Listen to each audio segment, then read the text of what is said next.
ನಮಸ್ಕಾರ ಸ್ನೇಹಿತರೆ.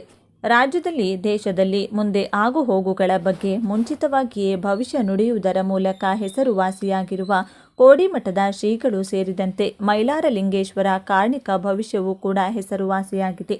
2026 ವರ್ಷದ ಮೊದಲ ಕಾರ್ಣಿಕ ಭವಿಷ್ಯ ನುಡಿದಿದ್ದು ರೈತರಿಗೆ ಮತ್ತು ರಾಜಕೀಯದಲ್ಲಿ ದೊಡ್ಡ ಬದಲಾವಣೆಗಳು ಜೊತೆಗೆ ಮಳೆ ಬೆಳೆಗಳ ಕುರಿತ ಸ್ಫೋಟಕ ಭವಿಷ್ಯ ನುಡಿಯಲಾಗಿದೆ. ಹೌದು, ಜನವರಿ ತಿಂಗಳು ಮುಗಿದ ಮೇಲೆ ಫೆಬ್ರವರಿ ತಿಂಗಳು ಪ್ರಾರಂಭವಾಗುತ್ತಿದ್ದಂತೆ ರಾಜ್ಯದ ಎಲ್ಲೆಡೆ 7 ಕೋಟಿ ಮೈಲಾರಲಿಂಗೇಶ್ವರ ಜಾತ್ರೆಗಳು ಬಹು ವಿಜೃಂಭಣೆಯಿಂದ ನಡೆಯುತ್ತವೆ.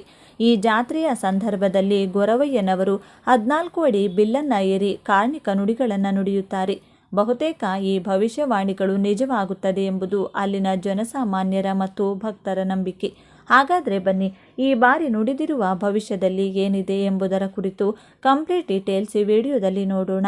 ವಿಜಯನಗರ ಜಿಲ್ಲೆ ಹರಪನಹಳ್ಳಿ ತಾಲೂಕಿನ ದೊಡ್ಡ ಮೈಲಾರದಲ್ಲಿ ಈ ವರ್ಷದ ದೈವವಾಣಿಯನ್ನ ಗೊರವಯ್ಯ ನುಡಿದಿದ್ದಾರೆ.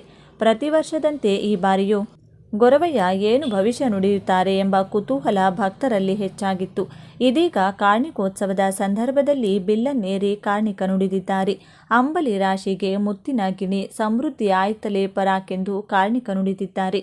ಭರತ ಹುಣ್ಣಿಮೆ ಹಿನ್ನೆಲೆ ಹರಪನಹಳ್ಳಿ ದೊಡ್ಡ ಮೈಲಾರದಲ್ಲಿ ಈ ವರ್ಷದ ಮೈಲಾರಲಿಂಗೇಶ್ವರ ಕಾರ್ಣಿಕೋತ್ಸವ ಅದ್ಧೂರಿಯಾಗಿ ನೆರವೇರಿತು. ಈ ವೇಳೆ ಅಂಬಲಿ ರಾಶಿಗೆ ಮುತ್ತಿನ ಗಿಣಿ ಸಮೃದ್ಧಿ ಆಯ್ತಲೇ ಪರಾಕೆಂದು ಗೊರವಯ್ಯ ಕಾರ್ಣಿಕ ನುಡಿದಿದ್ದಾರೆ.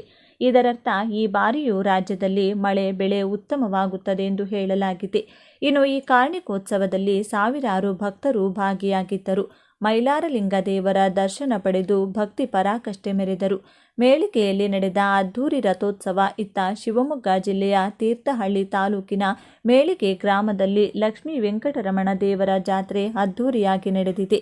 2 ರಥ ಎಳೆಯುವ ವಿಶೇಷ ಜಾತ್ರೆ ಇದಾಗಿದ್ದು ಜಾತ್ರೆಯಲ್ಲಿ ಸಾವಿರಾರು ಜನರು ಭಾಗಿಯಾಗಿ ಅದ್ಧೂರಿ ರಥೋತ್ಸವವನ್ನು ಕಣ್ತುಂಬಿಕೊಂಡರು. ಇನ್ನು ರಥ ಏರುವ ವೇಳೆ ಗರುಡ ದರ್ಶನ ಕೊಟ್ಟಿದೆ. ಗರುಡ ದರ್ಶನ ಹಾಗೂ ರಥೋತ್ಸವ ನೋಡಿ ಭಕ್ತರು ಪುನೀತರಾಗಿದ್ದಾರೆ. ರಾಜ್ಯ ಸರ್ಕಾರದಲ್ಲಿ ನಾಯಕತ್ವ ಬದಲಾವಣೆ ಚರ್ಚೆಯ ಬೆನ್ನಲ್ಲೇ ಈ ಬಾರಿಯ ಪ್ರಮುಖ ಮೈಲಾರ ಕಾರ್ಣಿಕೋತ್ಸವ ಏನಾಗಲಿದೆ ಎಂಬುದರ ಮೇಲೆ ಜನರ ಚಿತ್ತ ನೆಟ್ಟಿದೆ.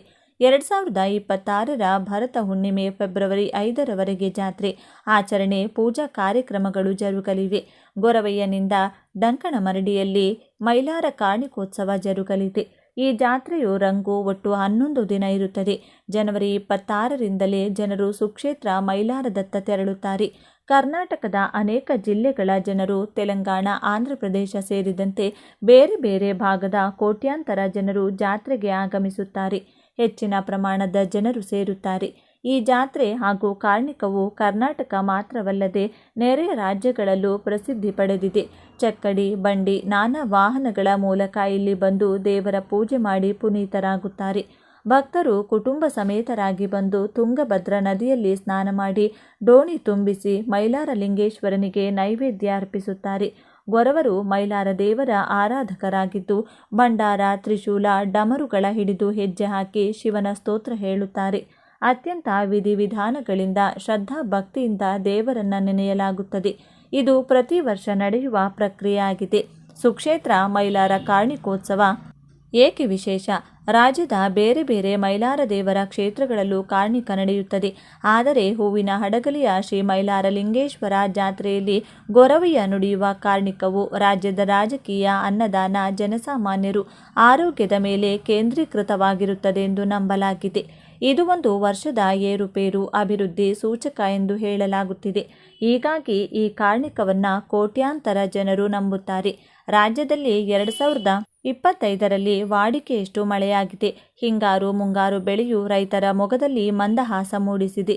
ಮುಂದಿನ 1 ವರ್ಷ ಹೇಗಿರುತ್ತದೆ ಎಂಬುದನ್ನು ಭಕ್ತರು ಈ ಕಾರ್ಣಿಕದಿಂದ ಕಂಡುಕೊಳ್ಳುತ್ತಾರೆ. ಜೊತೆಗೆ ರಾಜ್ಯ ಸರ್ಕಾರದಲ್ಲಿ ನಾಯಕತ್ವ ಬದಲಾವಣೆಯ ಗೊಂದಲ ಚರ್ಚೆಗಳು ನಡೆಯುತ್ತಿವೆ. ಇಲ್ಲಿನ ಕಾರ್ಣಿಕವೂ ಸಹ ರಾಜಕೀಯ ಏರಿಳಿತವನ್ನು ಸೂಚಿಸುತ್ತದೆಂದು ಭಕ್ತರು ಲೆಕ್ಕಾಚಾರ ಹಾಕುತ್ತಾರೆ. 2025ರ ಹೂವಿನ ಹಡಗಲಿ ಮೈಲಾರ ಕಾರ್ಣಿಕದ ಸಮಯ ಕಾರ್ಣಿಕೋತ್ಸವ ಮೈಲಾರದ ಡೆಂಕನಮರಡಿಯಲ್ಲಿ ಗೊರವಯ್ಯ 18 ಅಡಿ ಎತ್ತರದ ಬಿಲ್ಲನ್ನೇರಿ ಭವಿಷ್ಯ ನುಡಿಯುತ್ತಾರೆ. ಕಪ್ಪು ಕಂಬಳಿ, ಡಮರುಗ ಮತ್ತು ತ್ರಿಶೂಲ ಧರಿಸಿರುವ ಇವರು ಈ ಕಾರ್ಣಿಕ ನುಡಿಯುವ ಮುನ್ನ ಕೆಲವು ದಿನ ಉಪವಾಸ ವ್ರತ ಆಚರಿಸಿರುತ್ತಾರೆ.